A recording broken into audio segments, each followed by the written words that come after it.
L'industrie automobile européenne traverse la plus grave crise de son histoire moderne. Derrière les communiqués de presse lénifiants et les projections optimistes, 6 géants automobiles qui structurent notre paysage industriel depuis des décennies sont aujourd'hui en zone rouge critique. Leur survie sous leur forme actuelle, au-delà de 2027, relève désormais du pari risqué plutôt que de la certitude. Cette catastrophe industrielle ne doit rien au hasard. Elle résulte de l'application implacable d'un ciseau réglementaire européen qui broie méthodiquement nos champions industriels. D'un côté, des normes CO2 fixées à 93,6 grammes par kilomètre dès 2025, puis zéro émission en 2035. De l'autre, des véhicules électriques économiquement non viables qui transforment chaque vente en perte sèche dans un marché où les constructeurs chinois dominent déjà la chaîne de valeur des batteries. Ce qui se joue aujourd'hui dépasse la simple restructuration industrielle. C'est la liquidation programmée d'un savoir-faire européen centenaire au profit d'une dépendance technologique totale envers l'Asie. Pendant que nos ingénieurs s'échinent à débugger des logiciels capricieux sur des tablettes sur roues défaillantes, BYD et ses concurrents chinois perfectionnent des technologies de batterie que nous ne maîtrisons plus. Comment l'Europe a-t-elle pu livrer ses clés technologiques à ses principaux concurrents ? Les chiffres sont impitoyables et révèlent une réalité brutale. Ces 6 constructeurs n'ont plus les moyens de leurs ambitions affichées. Restructuration, cession d'actifs, fermeture de sites, abandon de marque. La consolidation forcée est en cours et elle sera douloureuse. Combien de familles devront payer le prix de cette transition imposée ? Le groupe Volkswagen illustre parfaitement comment une entreprise peut s'effondrer sous le poids de ses propres contradictions technologiques et réglementaires. Le 1,5 litre TSI consomme jusqu'à 1 litre d'huile tous les 3200 km. Une aberration pour un moteur moderne qui révèle des défauts de conception majeurs dans la segmentation et l'usinage des cylindres. Le 2 litres TSI n'est pas en reste, avec ses chaînes de distribution qui lâchent prématurément entre 40 000 et 60 000 miles. Ces défaillances provoquent des casses moteurs totales à des kilométrages ridicules pour des véhicules vendus avec la promesse de la fiabilité allemande. Côté transmission, l'abandon des boîtes DSG aux États-Unis en 2024 sonne comme un aveu d'échec. Ces transmissions à double embrayage, censées allier efficacité et agrément, se révèlent être des bombes à retardement financières. Leurs solénoïdes défaillants et leurs unités mécatroniques à 2500 $ pièce transforment chaque panne en ruine pour les propriétaires. Les propriétaires découvrent amèrement que la technologie allemande tant vantée peut aussi rimer avec obsolescence programmée et factures astronomiques. L'offensive électrique tourne au fiasco technique et commercial. l'ID4, fer de lance de la gamme électrique, a été couronné véhicule le moins fiable du marché américain par Consumer Reports en 2024. Batterie capricieuse, système de propulsion bogué, freinage hasardeux, recharge aléatoire, tous les fondamentaux de la mobilité électrique sont défaillants sur ce modèle censé démontrer la supériorité technologique européenne. Les 10 000 premiers ID3 ont été abandonnés dans des parkings, comme des carcasses industrielles, en attendant des correctifs manuels. L'image même de l'effondrement allemand face aux promesses de la révolution électrique. Cariad, censé donner l'avantage technologique à Volkswagen, se transforme en cauchemar récurrent. Écran anti-freeze, navigation foireuse, système d'aide à la conduite imprévisible avec leur phantom braking. Ces freinages fantômes qui déclenchent des arrêts d'urgence sans raison sont actuellement sous enquête aux États-Unis, au Royaume-Uni et en Allemagne. Comment vendre la voiture du futur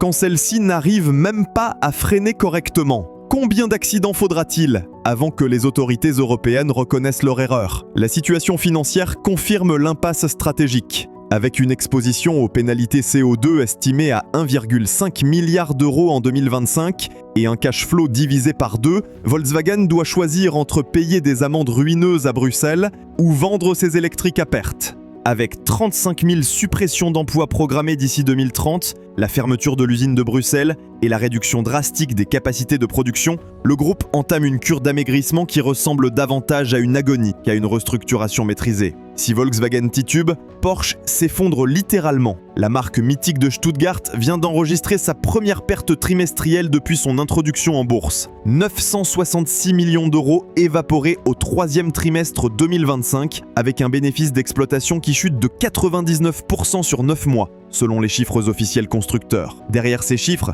se cachent des milliers d'emplois supprimés, des familles brisées, l'agonie d'un fleuron industriel allemand. Ces chiffres ne sont pas des ajustements comptables. Ils traduisent l'échec total de la stratégie électrique imposée par les directives bruxelloises. Le Taycan, censé démontrer que Porsche savait faire de l'électrique premium, accumule les déboires. 25 rappels entre 2020 et 2024, selon la NHTSA. Principalement pour risque d'incendie de batterie, exactement le contraire de ce qu'attend un client Porsche qui paye 100 000 € sa voiture. Les témoignages propriétaires révèlent un calvaire technologique sans précédent. Écran rouge d'erreur, perte de puissance soudaine, mode dégradé récurrent, système de freinage d'urgence qui se déclenche aléatoirement, les caméras tombent hors service sans prévenir, la dégradation de 30% de l'autonomie batterie devient la norme, et les câbles de recharge surchauffent en limitant la charge à 50%. Les interventions de mise à jour logicielle censées corriger ces défauts immobilisent les véhicules entre 3 et 4 jours en concession,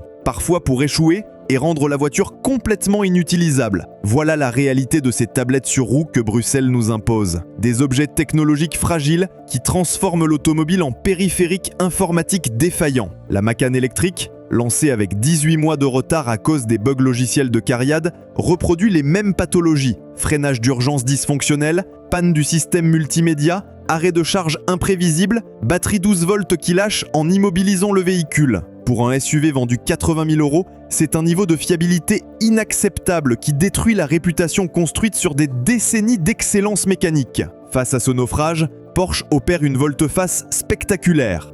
Les analystes évoquent désormais une dernière chance pour un constructeur qui était encore considéré comme indéboulonnable il y a 3 ans. Le conglomérat Stellantis, né de la fusion de PSA et Fiat Chrysler, présente le paradoxe d'un empire industriel gigantesque miné par des fondations techniques défaillantes. Derrière la diversité des marques, Peugeot, Citroën, Opel, DS, Fiat, Jeep, Alfa Romeo, Dodge, se cachent des pathologies mécaniques communes. Ces défaillances transforment chaque vente en bombe à retardement pour l'image de marque et la satisfaction clientèle. Le moteur PureTech 1,2 litre 3 cylindres turbo, monté sur des millions de véhicules depuis 2012, incarne parfaitement cette stratégie du downsizing excessif. Cette approche sacrifie la fiabilité sur l'autel de l'efficacité théorique imposée par les normes européennes. Sa courroie de distribution humide, baignant dans l'huile moteur, s'effrite prématurément et contamine tout le circuit de lubrification. Les particules de courroie bouchent les conduits, provoquent une surconsommation d'huile, pouvant atteindre 1 litre tous les 1000 km et finissent par gripper complètement le moteur. Les casses surviennent souvent sans signe avant-coureur, parfois avant 100 000 km, avec des coûts de réparation variant entre 3 000 et 8 000 €, plus que la valeur résiduelle de nombreux véhicules concernés. Peugeot 208, Citroën C3, Opel Corsa, toutes les citadines du groupe sont potentiellement touchées. Les propriétaires découvrent que leur petite voiture économique peut les ruiner du jour au lendemain, créant une défiance durable envers les marques du groupe. Le diesel 1,5 litre Blue HDI, successeur des excellents moteurs HDI d'époque, illustre comment les normes anti-pollution européennes peuvent détruire la fiabilité. Sa chaîne de distribution s'use prématurément, provoquant des bruits anormaux puis des casses moteurs potentiels. Le rappel massif, lancé fin 2024, concerne près d'1 million de véhicules en Europe, un record qui témoigne de l'ampleur du problème et de l'incapacité du groupe à maîtriser ces nouvelles technologies. Les systèmes hybrides rechargeables, censés représenter l'avenir de Stellantis, accumulent également les dysfonctionnements. Les Jeeps électriques hybrides souffrent d'à-coups permanents depuis l'arrêt, avec des messages d'erreur Drive Mode Unavailable qui nécessitent des interventions concessions régulières. La cascade de rappels de 2024 à 2025 illustre l'étendue des problèmes. 68 000 véhicules pour des injecteurs de refroidissement d'huile défectueux avec risque d'incendie. 72 000 unités au Royaume-Uni pour des tuyaux haute pression desserrés. Sans compter la reprise des airbags Takata mortels qui avaient déjà causé un décès en Guadeloupe. Face à cette situation, Stellantis multiplie les arrêts d'usine pour ajuster la production aux conditions de marché. Un euphémisme pour décrire un effondrement de la demande. L'usine de Poissy, fermée 15 jours en octobre 2025. Celle de Douvrin, en chômage technique récurrent, Mirafiori à l'arrêt. L'outil industriel du groupe se délite sous nos yeux, pendant que la direction multiplie les annonces de relocalisation vers des pays à bas coût. Le groupe Renault, qui semblait avoir trouvé son salut dans l'alliance avec Nissan, puis dans le virage électrique précoce, découvre brutalement les limites de sa stratégie. La marque aux losanges, symbole de l'ingénierie française, voit ses dernières innovations techniques se transformer en nouveaux cauchemars de fiabilité. Le système e-tech, présenté comme la réponse française à l'hybride Toyota, souffre de défauts d'étanchéité majeurs dans sa boîte multimode révolutionnaire. Le rappel d'août 2025 concernant 155 800 véhicules Clio ZEC, Captur 2, Arcana, Mégane 4 pour des fuites d'huile dans cette transmission complexe illustre les risques de l'innovation mal maîtrisée. Cette technologie, censée rivaliser avec l'expertise japonaise, se révèle être un gouffre financier pour les propriétaires et un cauchemar logistique pour le réseau de réparation. Les nouveaux modèles électriques ne sont pas épargnés par cette dérive qualitative. La Renault 5 électrique et l'Alpine A290, présentés comme les fers de lance du renouveau de la marque, ont nécessité un rappel portant sur 15 722 unités dès leur premier mois de commercialisation. Le problème, une reprogrammation du calculateur de l'onduleur moteur électrique principal qui peut provoquer l'impossibilité de démarrer avec affichage du voyant stop et message panne moteur électrique. Pour des véhicules neufs, vendus comme l'avenir de l'automobile française, c'est un aveu d'échec technologique particulièrement embarrassant. L'historique technique récent de Renault révèle une accumulation d'erreurs stratégiques. Le moteur 1,2 litre TCE H5 FT, monté jusqu'à fin 2021, présente une surconsommation d'huile massive, entre 40 000 et 80 000 km, à cause d'un défaut de segmentation mal usiné. Un vice de conception qui a touché des centaines de milliers de véhicules et détruit la confiance de générations d'automobilistes.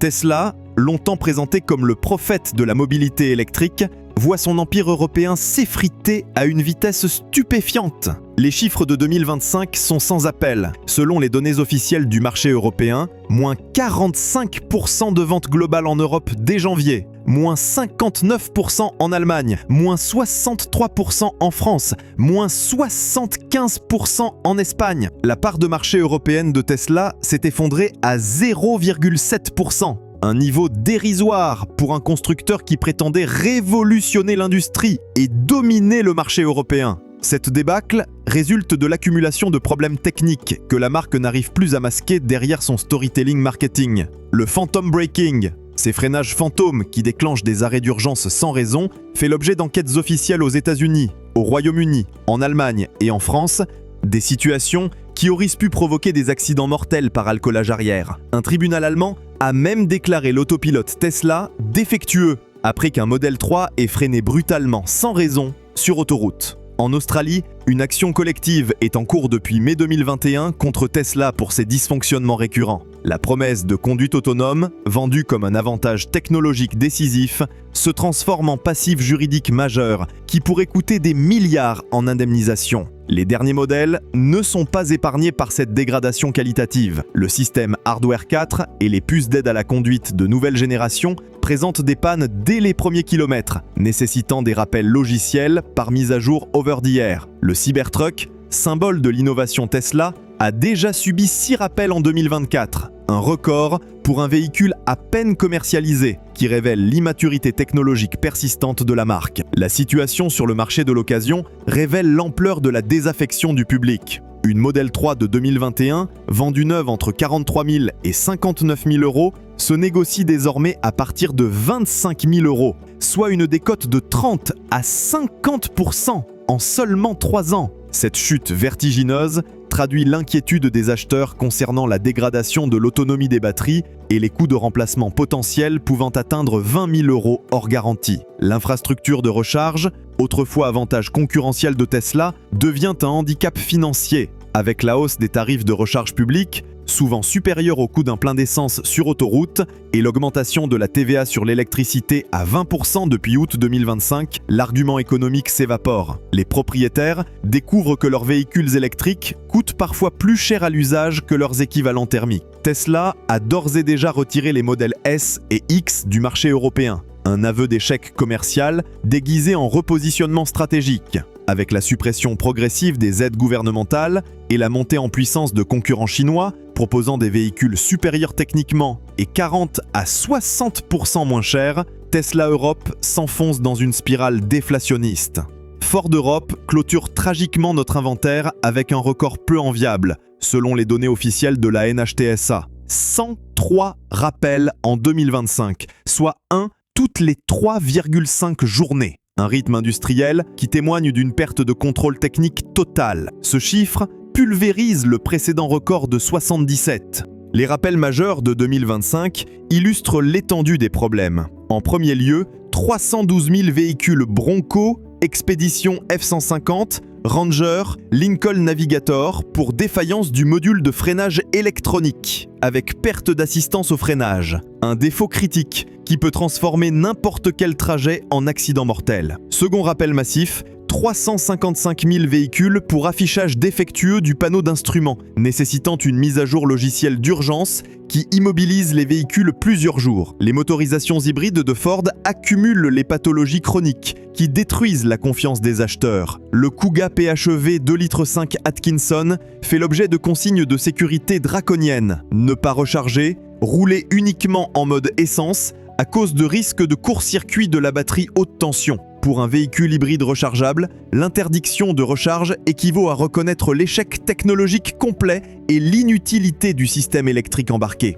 Le Kuga hybride classique n'est pas en reste, avec ses risques d'incendie confirmés par plusieurs incidents documentés. Les systèmes stop and start se révèlent capricieux. Les batteries 12 volts lâchent prématurément, transformant ces véhicules écologiques en source de pannes récurrentes. Les propriétaires découvrent que leur voiture verte génère plus de problèmes et de coûts que les modèles thermiques traditionnels qu'elles étaient censées remplacer. Même les motorisations essence traditionnelles sombrent dans l'inconfiabilité chronique. Le moteur EcoBoost 1 litre, fer de lance de la stratégie de downsizing de Ford, souffre du même mal que le PureTech de Stellantis. Sa courroie de distribution humide se dégrade prématurément, provoquant une chute de pression d'huile et des casses moteurs totales. Les Puma Fiesta et Focus, équipés de cette motorisation entre 2020 et 2023, sont autant de bombes à retardement pour leurs propriétaires qui découvrent les limites de la miniaturisation excessive. La stratégie produit de Ford Europe révèle un constructeur en pleine déroute. Arrêt de la Focus et de la Fiesta, deux piliers historiques de la marque sans remplacement crédible. L'Explorer électrique, développé sur plateforme Volkswagen, illustre la perte d'autonomie technologique d'un constructeur réduit à sous-traiter ses innovations à un concurrent lui-même en difficulté. Cette dépendance technologique croisée révèle la faiblesse structurelle de l'industrie automobile européenne. Ces 6 cas d'études révèlent une réalité que les instances européennes s'obstinent à ignorer. L'électrification forcée de l'automobile européenne détruit méthodiquement un secteur industriel centenaire sans proposer d'alternatives technologiques matures. Les normes CO2 de 93,6 grammes par kilomètre en 2025, puis 0 g en 2035, constituent un étau réglementaire qui broie nos constructeurs entre des amendes ruineuses et des véhicules électriques financièrement ruineux. La véritable alternative n'est pas dans l'abandon de l'innovation, mais dans le retour à une approche industrielle raisonnée, qui privilégie la robustesse sur le gadget, la mécanique éprouvée sur l'électronique fragile et surtout l'indépendance technologique sur la soumission aux directives d'une bureaucratie européenne déconnectée des réalités industrielles et commerciales. Nos 6 géants chancelants nous montrent la voie à ne plus suivre. Espérons que leurs successeurs sauront en tirer les leçons avant qu'il ne soit définitivement trop tard pour sauver ce qui reste de notre industrie automobile européenne.